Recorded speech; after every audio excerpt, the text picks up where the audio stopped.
Waalaikumsalam Waalaikumsalam warahmatullahi warahmatullahi wabarakatuh. wabarakatuh. Pagi, salam sejahtera untuk kita semuanya. Yang terhormat Bapak Kanwil Jawa Tengah, Bapak Ibu Panitia, seluruh peserta Latsar yang berbahagia. Sebelumnya saya akan menyapa Bapak Kanwil. Selamat pagi Pak Kanwil, Assalamualaikum.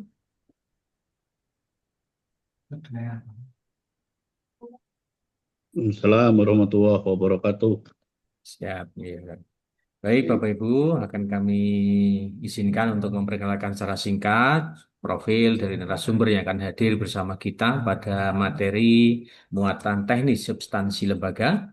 Beliau adalah Bapak Dr. Haji Saiful Mujab MA, seorang birokrat senior di lingkungan Kementerian Agama Republik Indonesia yang telah menapaki perjalanan karir panjang dan penuh dedikasi dalam pelayanan umat dan negara. Lahir di Pekalongan pada tanggal 20 Agustus 1968, beliau menempuh pendidikan tinggi S1 di IAIN Jakarta dalam bidang dakwah, kemudian melanjutkan ke jenjang magister di Universitas Islam Jakarta dalam bidang pemikiran Islam, serta puncak akademiknya ditandai dengan gelar Dr. S3 dalam bidang pendidikan agama Islam dari Universitas Islam Jakarta yang diraih pada tahun 2022. Pangkat golongan saat ini, Pembina Utama Madya 4D. Dalam pengabdiannya, beliau telah menempati berbagai posisi strategis, antara lain Kepala Kantor Kementerian Agama Kabupaten Kepulauan Seribu. Beliau juga pernah menjabat sebagai Kepala Bidang Penamas di Kanwil Kemenak Provinsi DKI Jakarta, Kepala Bagian Tata Usaha, hingga menjadi Kepala Kantor Wilayah Kementerian Agama Provinsi DKI Jakarta pada tahun 2017. Beliau juga pernah menjabat sebagai Direktur Pelayanan Haji Dalam Negeri dan Sekretaris Direktorat Jenderal Penyelenggaraan Haji dan Umroh Kementerian Agama Republik Indonesia. Dan kini beliau mengemban amanah sebagai Kepala Kanwil Kantor Wilayah Kementerian Agama Provinsi Jawa Tengah. Dengan pengalaman lebih dari 30 tahun di dunia birokrasi dan pelayanan umat, serta dedikasi yang tinggi terhadap pembangunan moral dan spiritual bangsa, kader beliau sangat menjadi inspirasi bagi kita semua. Sebelum beliau mengenai materi, kami informasikan kepada Bapak Kanwil, peserta yang mengikuti materi pada pagi hari ini adalah peserta latsar periode ke-7 sebanyak 240 peserta dari angkatan 37 sampai dengan 42. Dan sebelum dimulai, izinkan saya menyampaikan sebuah pantun Pak Kanwil. Hari ini adalah hari Kamis dan besok adalah hari Jumat. Para peserta, yuk terus belajar dengan optimis agar mendapatkan hasil yang berkah dan manfaat. Amin. Demikian yang dapat kami sampaikan. Amin. Sepenuhnya kami serahkan kepada Kepala Kanwil Kementerian Agama Provinsi Jawa Tengah. Mohon maaf, ini ada juga Ibu Kasubag TU, Bu Hajah Siti Mauna. Waalaikum Pak. Selamat bergabung. Sehat Juga selalu ada Bapak. Matur Ketua sembah Tim, nuwun. ya Ketua Tim. Sami. Monggo waktu sebenarnya kami serahkan kepada Bapak Kanwil. Baik. Oke. Assalamualaikum warahmatullahi wabarakatuh. Waalaikumsalam warahmatullahi wabarakatuh. Warahmatullahi wabarakatuh. Bismillah, walhamdulillah, salatu wassalamu ala rasulillah, Sayyidina Muhammad ibn Abdillah, la hawla wa la quwata illa billah. Amma ba'du, selamat pagi, salam sejahtera untuk kita semua, salam, Om Swastiastu, Namo Buddhaya, salam kebajikan, Widi Tongtien, Rahayu, Rahayu. Yang sama-sama kita hormati Bapak Kepala Balai ya, Jawa Tengah atau Kota Semarang dan beserta Ibu Kasubag TU dan Bapak Moderator dan seluruh widya suara. Dan yang Matur saya suwun Bapak. hormati seluruh peserta melalui jamaah Zoomia pada pagi hari ini, yaitu peserta Dik Sarmil ya, CPNS tahun 2025. Semoga sehat selalu dan senantiasa tetap semangat. Bapak Ibu yang saya hormati, pada kesempatan kali ini izinkanlah saya ingin sharing ya, menyampaikan beberapa hal terkait. Yang pertama tentunya saya mengaturkan ucapan terima kasih kepada Balai Diklat yang terus mengawal program-program kediklatan, terutama CPNS tahun 2025. Ya, semoga dengan pengawalan yang komit, intensif, ya kan, sahabat-sahabat kita, teman-teman kita, rekan-rekan kita, para CPNS, ya akan memahami tugas dan fungsinya ya sebagai pegawai di Kementerian Agama. Yang kedua, saya ucapkan selamat bergabung kepada seluruh peserta CPNS yang hari ini saudara-saudari, Bapak Ibu ya termasuk orang-orang yang terpilih ya mewakafkan dirinya untuk menjadi pegawai Kementerian Agama. Jadi saya ucapkan selamat bergabung. Semoga dengan CPNS Bapak Ibu ini senantiasa menambah sinergi yang positif, menambah kekuatan ya dalam rangka melayani tugas dan fungsi keagamaan di lingkungan Kementerian Agama. Dan tentunya dengan bergabungnya Bapak Ibu menjadi CPNS di Kementerian Agama dengan berbagai fungsi yang tersebar di seluruh ya unit, ini juga memberi warna yang positif. Bapak Ibu yang saya hormati, Kementerian Agama adalah salah satu kementerian yang ada di Indonesia. Karena Kementerian Agama itu hanya kementerian di Indonesia, di negara lain itu nggak ada Kementerian Agama. Jadi Kementerian Agama adalah salah satu-satunya kementerian yang ada di dunia. Jadi di negara lain itu nggak punya Kementerian Agama, hanya di Indonesia. Nah ini tentunya perlu kita pahami bersama, ya kenapa Indonesia kok ada Kementerian Agama. Ya agar Bapak Ibu paham betul, ya menjadi pegawai Kementerian Agama, tahu sejarah daripada berdirinya Kementerian Agama. Kementerian Agama berdiri di tanggal 3 Januari tahun 1946. Artinya bahwa kemerdekaan Republik Indonesia tahun 1945 bulan Agustus, terus tidak nyampe setahun para ya tokoh bangsa, para pendiri bangsa merumuskan harus adanya Kementerian Agama. Nah, kenapa? Karena Kementerian Agama ini adalah amanat undang-undang. Ya, di dalam Undang-Undang Dasar 1045 di pasal 29 yang sekarang sudah beberapa kali diamandemenkan, itu menerangkan bahwa ya bangsa seluruh rakyat Indonesia diberikan kebebasan untuk memeluk agamanya masing-masing. Nah, oleh karenanya ini penting, perlu ada lembaga yang mengatur terkait kehidupan umat beragama. Jadi fungsi dan tujuan daripada Kementerian Agama tidak lain adalah menjalankan tugas ya keagamaan di tengah-tengah masyarakat. Jadi ya Kementerian Agama yang mengatur cara regulasi terkait dengan kehidupan umat beragama. Karena negara kita adalah negara yang beragama, bukan negara agama.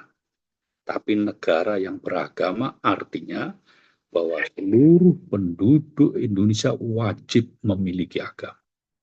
Tentunya agama yang diakui oleh pemerintah. Ini harus paham.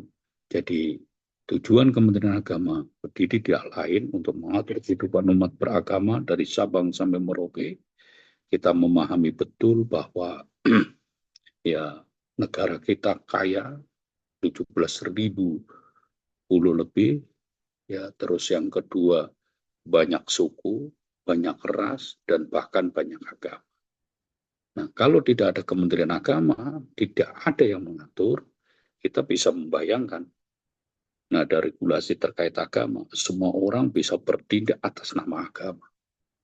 Tapi alhamdulillah, 80 tahun Indonesia merdeka, Kementerian Agama terus mendampingi dalam mengisi kemerdekaan, membangun, membimbing, mendidik masyarakat terkait bagaimana cara beragama dan bagaimana meyakini agama dan bagaimana menghargai agama-agama yang lain, toleran.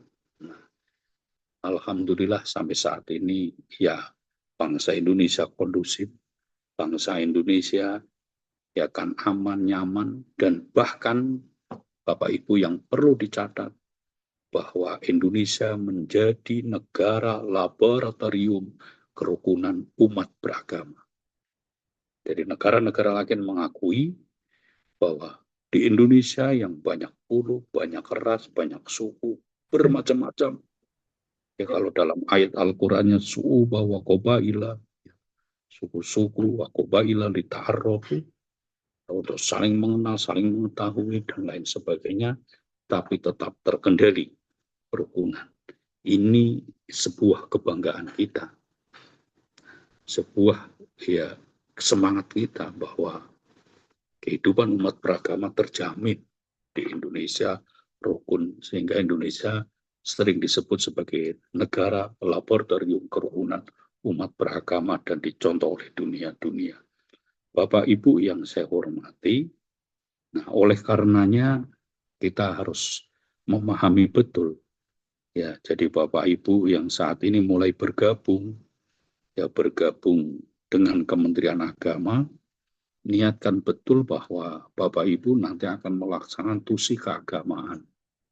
Mungkin ada yang jadi guru di madrasah, guru di sekolah-sekolah agama, ya kan, ada yang mengurusi administrasi, ada yang mengurusi kebimasan, ada yang mengurusi pondok pesantrenan, ya ada yang mengurusi zakat wakaf, ada yang mengurusi haji, dan lain sebagainya.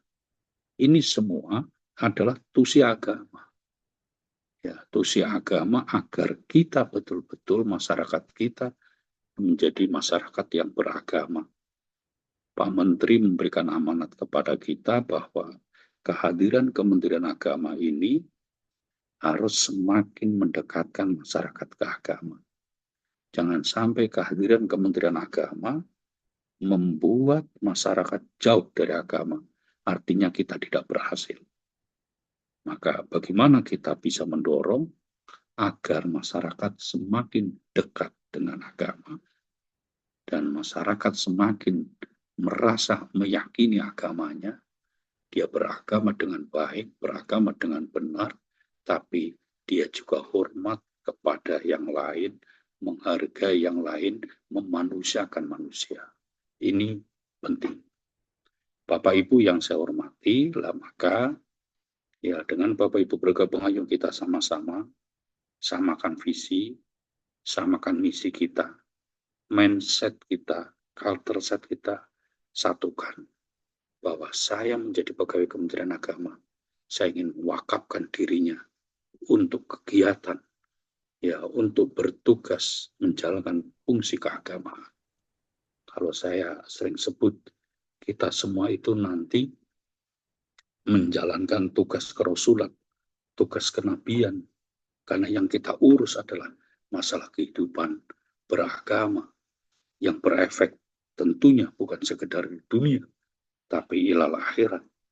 Ya, karena seluruh agama saya meyakini, ya kan, seluruh agama yakin akan agamanya masing-masing, dan dia mempercayai, ya kan, ada kehidupan, ya setelah kehidupan itu. Artinya bahwa kita mendorong masyarakat ya agar beragama dengan benar. Maka ayo kita sama-sama samakan visi misi, samakan persepsi kita mulai menata diri. Kalau dalam hati kita nata niat kita, innamal a'malu binniyat wa innamal likulli imri'in ma nawa.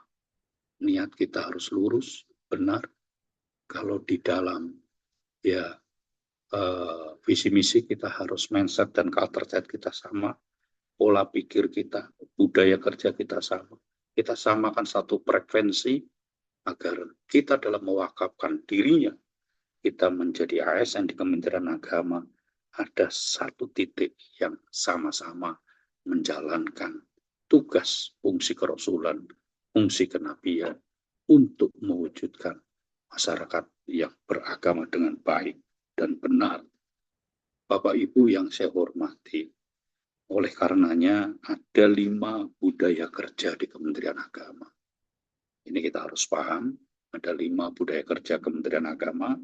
Semoga 5 budaya kerja Kementerian Agama Bapak Ibu internalisasi di dalam tugas nanti keseharian. Yang pertama adalah integritas. Kita menjadi pegawai ASN saat ini harus punya integritas. Integritas yang artinya bahwa dari mulai niat lurus dalam menjalankan tugas sesuai dengan regulasi, ya, dan kita semua harus sepakat, ya, integritas menjadi panglima kita di dalam menjalankan tugas. Integritas adanya di hati, kita punya pikiran yang lurus, punya sikap yang jujur, kita kerja sesuai dengan regulasi, ya, dan lain sebagainya. Itu integritas.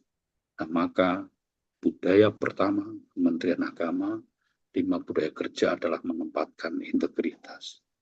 Dan saya yakin Bapak Ibu, ya kan, dengan lolosnya ya CPNS berarti ya semoga integritas Bapak Ibu adalah orang-orang yang terpilih dengan baik dan benar. Yang kedua adalah profesionalitas.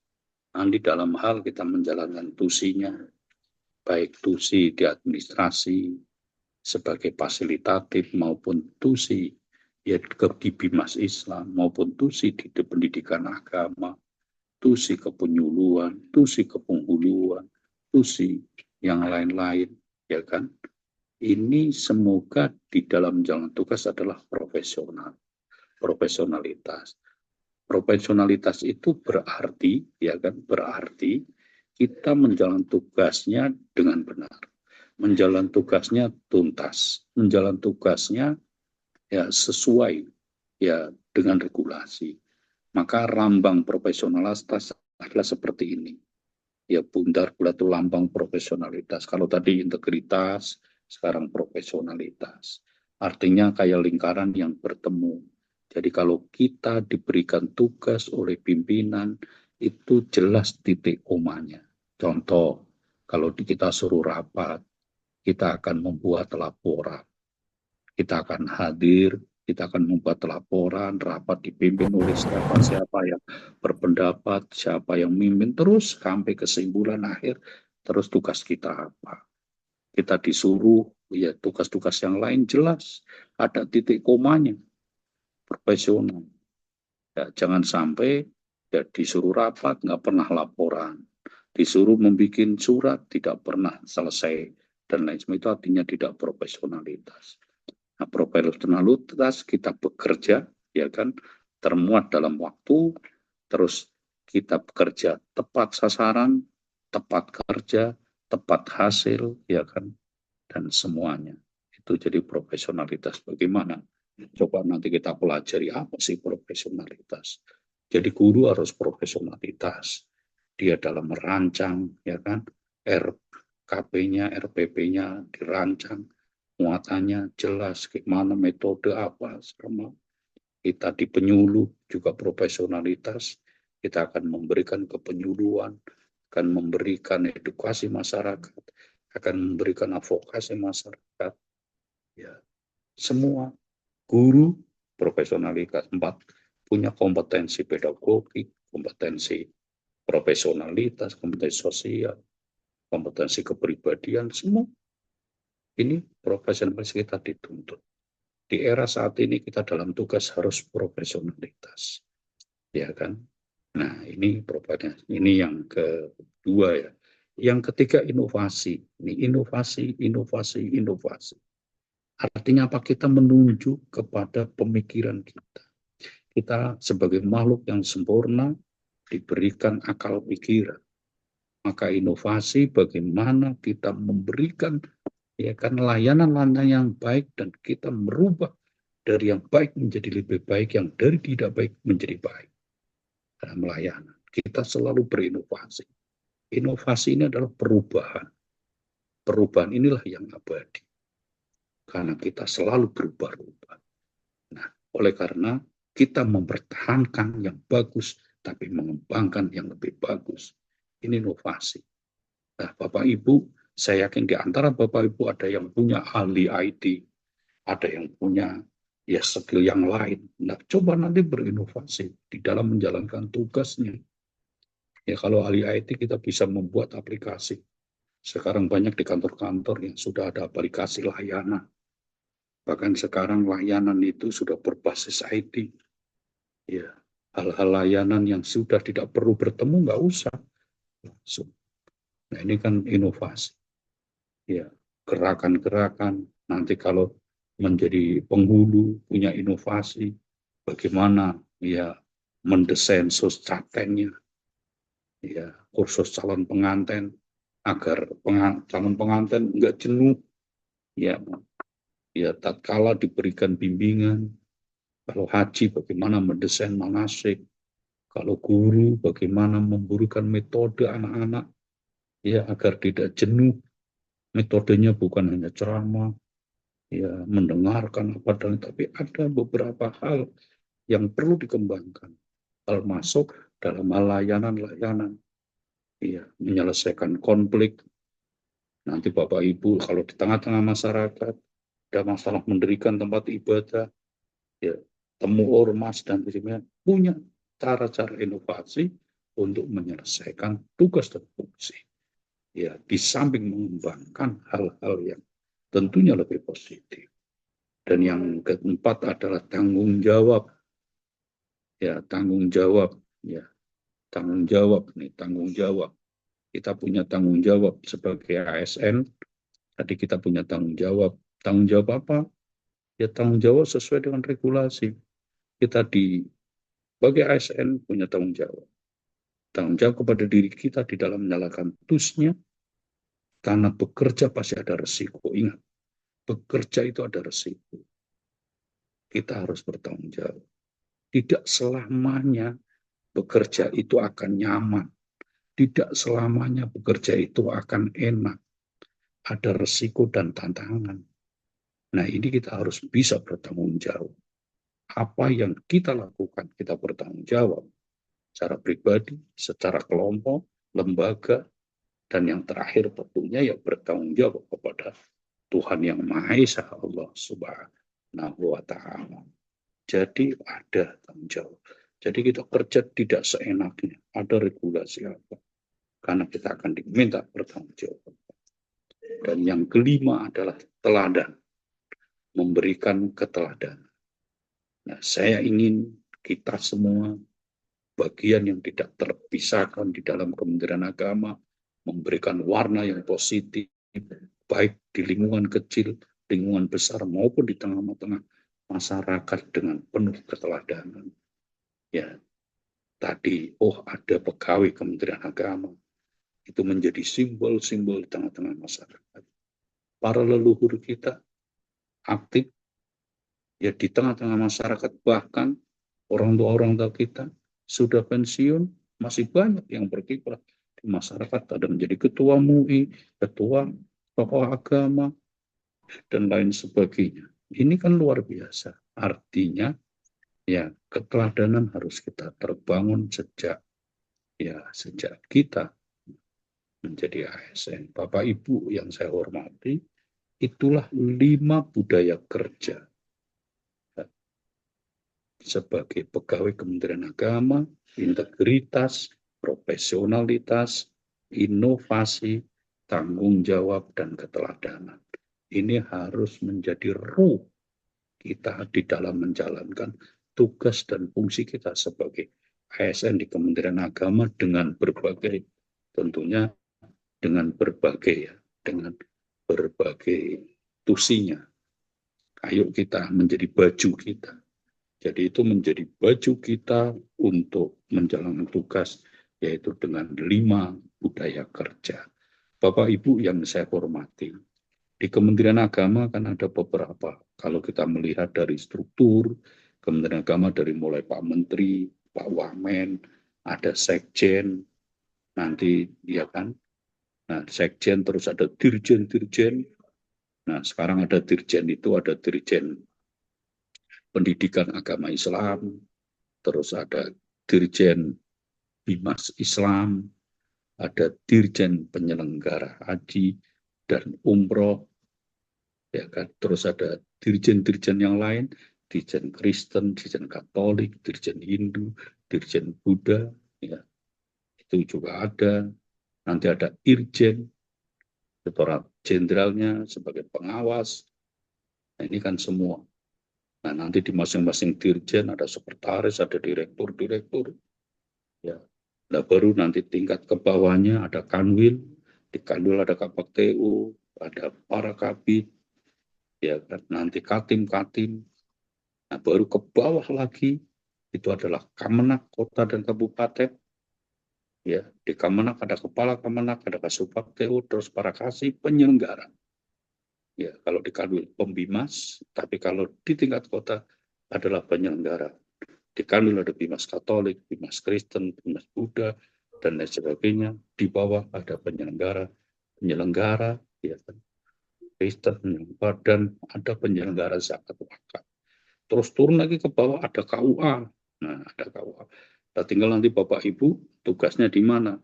Apakah tugasnya di ujung terdepan di KUA, entah menjadi staf KUA atau menjadi penyuluh, berarti Bapak Ibu akan menjaga di tingkat kecamatan. Bapak Ibu akan menggawangi tingkat kecamatan.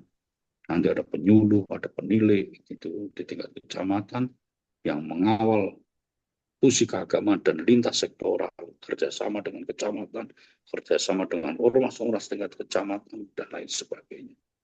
Kalau Bapak Ibu nanti tugas di Kamenak Kota, tinggal di unit mana?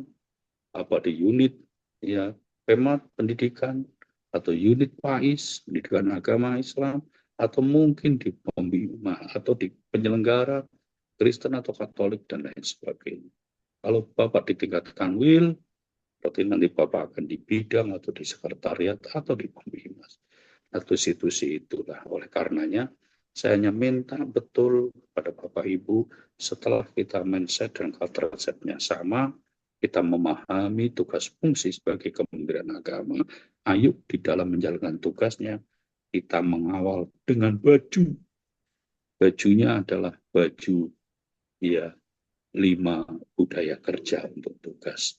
Bapak Ibu yang saya hormati dan perlu saya sampaikan, program Pak Menteri Agama tahun ini ada Asta Protas, itu ada 8 prioritas yang harus kita kawal sama-sama. Ya, jadi 8 Asta Protas yang harus kita kawal sama-sama. Yang pertama adalah meningkatkan kerukunan umat beragama dan cinta kemanusiaan. Kenapa ini menjadi landasan program Indonesia Maju saat ini? Karena kerukunan umat beragama kunci pembangunan. Negara akan aman, negara akan bisa membangun, dan negara akan berdiri tegak bila kerukunan umat beragama solid, kerukunan umat beragama terbangun dengan baik, saling menghargai. Karena negara kita negara beragama, maka kerukunan umat beragama menjadi landasan. Dari mana kerukunannya? Kerukunan intern umat beragama, Islam sama Islam rukun, karena di Islam juga banyak ormas, kita perlu rukun, saling menghargai. Di Kristen juga banyak aras-arasnya, harus merukun. Di Katolik juga sama, ya kan? Ya, di Hindu juga sama, di Buddha juga sama, di Konghucu juga sama. Perlu rukun internal. Nah, kalau sudah rukun internal, baru rukun antar umat beragama. Kristen dengan Islam, Islam dengan Katolik, Katolik dengan Buddha, semua saling menjaga. Kita harus saling menjaga agar manusia, agar umat beragama bisa melaksanakan agamanya dengan baik, agamanya dengan benar, merasa diorangkan, merasa dihargai, dan lain sebagainya. Ini penting dalam kerukunan. Karena tantangan kita adalah bagaimana condong ke kanan, condong ke kiri. Kita mungkin mendengar paham radikal, paham intoleran. Nah, ini kerukunan menjadi kekuatan. Ya, dengan dilandasi cinta kemanusiaan.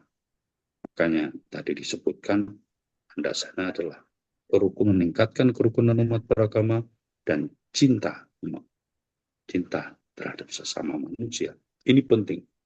saat ini harus kita bangun, ya kan, terkait dengan cinta.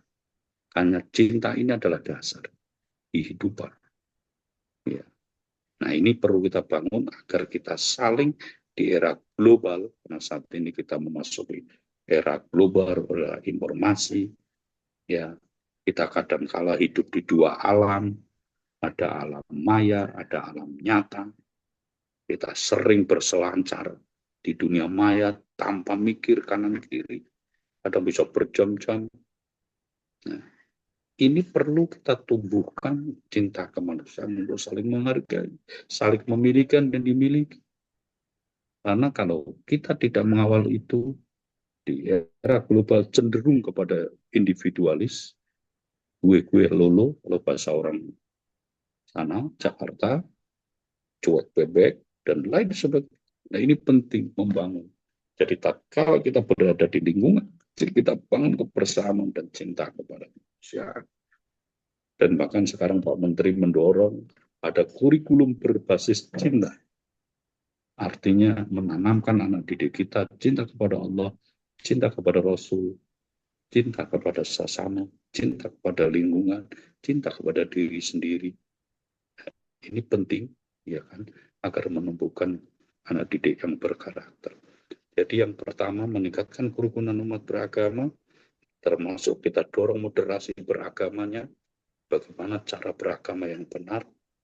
Ya, kita sering mendengar moderasi beragama, bukan agama yang dimoderatkan, tapi cara beragamanya. Orang meyakini akan dirinya, tapi dia menghargai yang lain, ya, dan dia tidak condong ke kanan, tidak condong ke kiri, tapi wasatiyah, ya, di dalam hal pemahaman terhadap Bapak Ibu yang saya hormati. Yang kedua adalah ekoteologi. Kita juga punya program ekoteologi Kementerian Agama. Ekoteologi artinya bahwa program menjaga keseimbangan antara satu dengan yang lain.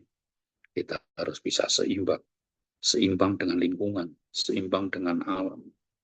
Nah, ini ekoteologi. Ini ayo kita sama-sama kita menjaga alam. Karena menjaga alam, menjaga lingkungan adalah investasi yang mahal. Ya, kita sebagai manusia yang diberi kekuasaan untuk mengelola alam. Tapi kalau kita tidak menjaga alam, alam kita dirusak oleh manusia. Dhaharal fasadu bil bahri wal bahri bima kasabat aydinas. Ya kan, kerusakan di daratan, kerusakan di lautan itu karena tangan-tangan manusia. Nah, oleh karenanya memberikan edukasi ya agar kita bisa menjaga alam. Kita menanam pohon, kita bikin asri lingkungan, maka nanti di madrasah-madrasah, di lembaga-lembaga agama kita nanam. Kemarin kita sudah launching, ya kan, 1 juta pohon tua di seluruh Indonesia, di seluruh lembaga, di seluruh kementerian bekerja sama. Ini dalam rangka memberikan pemahaman bahwa kita menjaga lingkungan, menjaga alam adalah investasi jangka panjang untuk anak cucu kita. Nah, ini yang harus kita kembangkan. Nah, ini bagian kehidupan beragama. Agama kan mengajarkan, ya, mengajarkan bagaimana kita nggak sembarangan menebang pohon, kita nggak sembarangan mengelahan yang kosong tiba-tiba digusur di apa. Ini penting. Ya, coba bayangkan kalau kita menebang pohon, kita belum tahu di dalam pohon itu ada apa, di atas itu ada apa. Mungkin ada jutaan semut yang ingin hidup juga. Ada burung dan lain sebagainya. Iya. Kita menggusur tanah, di dalamnya ada ular, ada apa, dan lain sebagainya. Dan kita menjaga. Dengan menjaga alam, kita akan ya melestarikan kehidupan makhluk-makhluk yang lain. Nah, ini yang penting. Nah, yang ketiga adalah layanan yang berdampak. Jadi Bapak Ibu nanti dalam menjalankan tugas dan fungsinya itu mendorong layanan yang berdampak. Ya, dampak layanan, memberi asar pada masyarakat. Tadi saya sampaikan di awal bahwa kita di dalam menjalankan tugas keagamaan, Kehadiran Kementerian Agama berdampak kepada masyarakat semakin dekat dengan agama. Kehadiran Kementerian Agama mendorong agar masyarakat merasa meyakini agamanya dengan melaksanakan agama dengan tenang, nyaman, ya dan benar. Inilah dampak layanan. Nah, jadi kita agar berdampak layanan, memberikan dampak yang positif, ya dampaknya positif, dampak yang terukur, capaian kinerjanya terukur, sasarannya jelas, tepat guna, tepat sasaran, dan lain sebagainya. Ini layanan yang berdampak. Terus yang selanjutnya adalah meningkatkan kualitas pendidikan madrasah yang unggul, ramah, dan terintegrasi. Kita mendorong agar madrasah menjadi sebuah lembaga pendidikan formal, ya pendidikan formal yang mengawal manajerial dan mengawal akademik. Ya, karena madrasah ini adalah satker. Nah, bagaimana madrasah ya di dalam rangka output, proses, dan outcome mempunyai standarisasi yang jelas agar madrasah menjadi unggul. Ya, kualitas madrasah bisa bersaing dengan sekolah-sekolah yang lain. Ya, dan madrasah menjadi tumpuan ya masyarakat untuk menyolokkan madrasah. Karena di sana ada pendidikan berbasis agama dan berbasis kebangsaan. Jadi madrasah bukan sekedar pendidikan ansih, tapi dia punya misi bagaimana memberikan pemahaman anak didik kita menjadi anak didik yang soleh-soleha, berkarakter, memahami keagamaan, dan memahami kebangsaan. Ini yang harus kita dorong. Nah, maka bagaimana meningkatkan keunggulan madrasah dibanding dengan pendidikan yang lain, terus ramah. Dan ramah itu artinya bahwa ya madrasah menjadi tempat pendidikan yang nyaman, yang asri, yang menyenangkan, dan bahkan madrasah menjadi rumah kedua bagi anak didik, para guru, dan seluruhnya merasa nyaman. Jadi masuk madrasah aman, aman lahiriah, batiniah, bahkan mendapat alim. Ini harus kita dorong bersama-sama. Ya, dari sisi kualitas, sisi manajerial, kita dorong. Dan selanjutnya adalah meningkatkan pendidikan pondok pesantren. Kita tahu bahwa pondok pesantren luar biasa di Indonesia. Jumlahnya jutaan. Ini harus kita kawal pondok pesantren. Karena pondok pesantren adalah pendidikan tertua di Indonesia. Sebelum ada sekolah-sekolah formal, pondok pesantren sudah berdiri oleh para alim ulama kita, para masyayikh, yang mengawal, mencetak kader-kader bangsa, generasi. Dan pondok pesantren Indonesia luar biasa. Santri sudah jadi wakil presiden, santri banyak jadi menteri, dan sebagainya. Perlu kita kawal agar pondok pesantren menjadi tempat pendidikan intelektual keagamaan yang nyaman, aman, ramah, dan tidak ada isu-isu terkait dengan pondok pesantren. Nah, ini harus kita kawal bersama.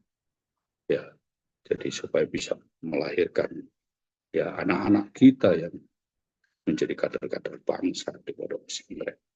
Dan pondok pesantren terintegrasi. Ya, pondok pesantren juga membuka pendidikan muadalahnya yang standarnya sama dengan sekolah umum. Jadi di pondok pesantren juga bisa melanjutkan ke perguruan tinggi. Ya punya, ya kita punya integritas ke sana, integrasi ke perguruan tinggi dan lain sebagainya. Jadi nggak usah ya memberikan tugas masyarakat terkait pondok pesantren. Jadi pondok pesantren juga sejajar pendidikan yang lain dan terus ya semakin tertata. Dan di pondok pesantren ya kita berdayakan secara maksimal. Karena pondok pesantren, pendidikan, santri, kiai, para ustadz, itu kumpul menjadi satu di situ. Ini juga menjadi gerakan ekonomi kalau kita dorong ke sana. Ya dia makannya di situ, dia mobilisasinya di situ. Pondok pesantren bisa menjadi gerakan ekonomi di tempat itu. Karena yang kita tahu pondok pesantren banyak yang santrinya di atas puluhan ribu. Ribuan itu banyak yang punya. Bayangkan, itu bisa menjadi home industri, perdayaan ekonomi.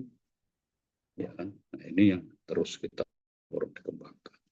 Terus juga bagaimana meningkatkan pemberdayaan ekonomi umat melalui Basnas, melalui zakat, dan lain sebagainya.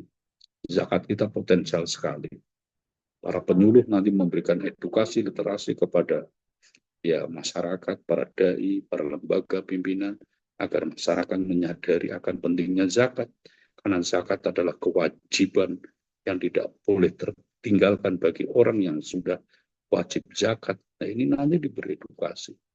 Nah, ini potensinya besar. Tahun ini itu baru terkumpul zakat tahun 2020-2025 itu 41 triliun. Padahal potensi wakaf di atas 200 triliun.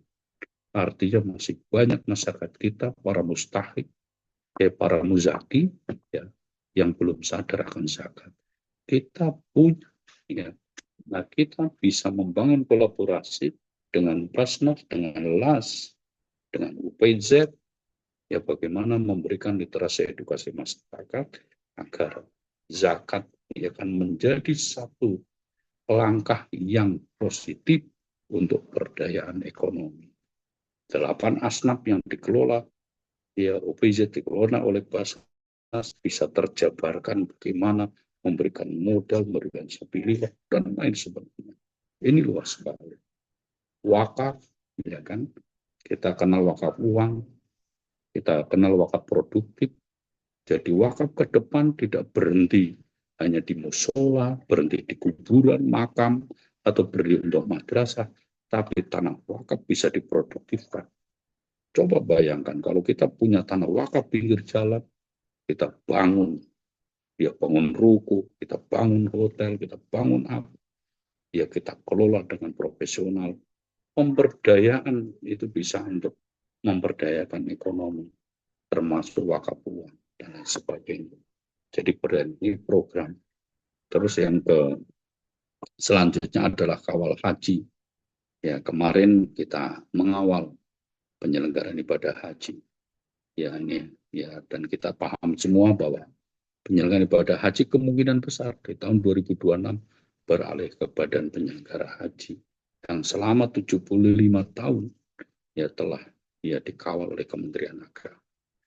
Nah, yang terakhir adalah tata kelola yang berbasis digital. Nah, kita semua layanan saat ini tadi yang saya sampaikan, kita bertransformasi digital, kita mengembangkan inovasi-inovasi dalam layanan. Nah, Pak Menteri minta layanan ini berbasis digital karena kita semua ya kan di Indonesia sudah banyak yang hidup di dua alam. Jadi asta protes Kementerian Agama yang pertama meningkatkan kualitas kehidupan umat beragama dan cinta kemanusiaan. Yang kedua adalah ekoteologi. Yang ketiga adalah layanan yang berdampak. Yang keempat meningkatkan pendidikan madrasah yang unggul, ramah, dan terintegrasi. Yang kelima adalah meningkatkan pendidikan pondok pesantren. Yang keenam adalah terkait dengan pemberdayaan ekonomi umat, bisa melalui Basnas, melalui wakaf. Yang ketujuh adalah kawal haji, dan yang kedelapan adalah tata kelola yang berbasis digital. Itulah asta prioritas Kementerian Agama di era Indonesia Maju periode saat ini, ya, dan itu mendukung asta cita program Bapak Presiden Prabowo dan wakilnya Pak Gibran, bagaimana menuju Indonesia Maju. Nah, Bapak Ibu semua adalah bagian di dalam. Karena dengan menjadi ASN, mau tidak mau, suka tidak suka, Bapak adalah bagian daripada itu. Oleh karenanya, kita menjadi ASN harus monoloyalitas. Tidak ada oposisi. Karena kita digaji negara, ya kita dapat gaji, dapat tukin, semua dari negara. Kita bagian dari negara. Ya, kita bagian dari negara, maka kita harus mendukung program kenegaraan. Maka di menjadi ASN tidak ada oposisi, adanya monoloyalitas. Bagaimana kita mensukseskan program-program pemerintah yang ada di tusi kita untuk dijalankan dengan baik. Nah, semua ini akan berhasil kalau niat kita benar, mindset kita, culture set kita, budaya kerja kita, pemikiran kita sejalan dengan program pemerintah. Insya Allah kita akan bisa menjalankan tusi dengan benar. Hari ini, Bapak Ibu, menjadi CPNS, saya berkeyakinan ke depan ada yang jadi kasih, ada yang jadi eselon 4, eselon 3, bahkan bisa menjadi eselon 1, atau mungkin bisa menjadi menteri. Tidak menutup kemungkinan itu semua. Ya, asal kita tadi baju budaya kerja, kita menjadi ASN dengan baik, mindset kader saya kita dengan baik, insya Allah Allah meridhai kita semua. Terima kasih sebagai pengantar. Semoga Allah meridhai kita semua dan selamat kepada Bapak Ibu yang telah menjadi CPNS. Terima kasih. Akhir kalam. Allahul muwaffiq ila thoriq. Wassalamualaikum warahmatullahi wabarakatuh. Waalaikumsalam warahmatullahi wabarakatuh. warahmatullahi wabarakatuh. Yang saya hormati, saya Toha dari Balai Diklat Keagamaan Semarang mengucapkan terima kasih Pak Kanwil, sungguh materi yang sangat luar biasa Pak Kanwil. Baik, saya atas nama yang hadir dan seluruh keluarga besar Balai Diklat Keagamaan Semarang mengucapkan terima kasih, dan peserta Latsar, materi yang sangat berbobot dan berguna untuk melaksanakan tugas kita sehari-hari di lapangan. Sekali lagi terima kasih Pak Kanwil. Sehat selalu. Selamat melaksanakan tugas berikutnya. Mohon izin Pak Kanwil, saya berada di Surakarta Pak Kanwil. Siap. Sehat selalu Pak Kanwil. Terima kasih kepada Bapak Kanwil Kementerian Agama Provinsi Jawa Tengah yang telah memberikan materi, dan terima kasih kepada Bapak Kepala BDK Semarang, Bapak Dr. Haji Muhammad Toha, dan Ibu Kasubag TU Haji Siti Mauna yang telah membersamai pada pagi hari ini. Dan mohon izin Pak Kanwil menyampaikan sedikit pesan dari Pak Kanwil tadi, barangkali peserta tadi ada yang lupa. Jadi pesan penting dari Pak Kanwil untuk para peserta, mari tata niat kita untuk bergabung di Kementerian Agama dengan semangat memaafkan diri, tidak hanya menjalankan tugas negara, tetapi tugas kerasulan. Dampaknya akan dirasakan tidak hanya di dunia, tetapi juga di akhirat. Kita dituntut untuk jadi pelopor dalam beragama yang baik, dengan berpegang pada 5 nilai budaya kerja, dan mensukseskan Asta Protas Kementerian Agama berdampak. Demikian, terima kasih kepada Bapak Kanwil dan seluruh peserta. Mari kita akhiri bersama dengan bersama-sama membaca hamdalah. Alhamdulillah. Kita akhiri dengan pasangan. Assalamualaikum warahmatullahi wabarakatuh. Waalaikumsalam warahmatullahi wabarakatuh. Terima kasih Pak Kanwil. Terima kasih, Pak.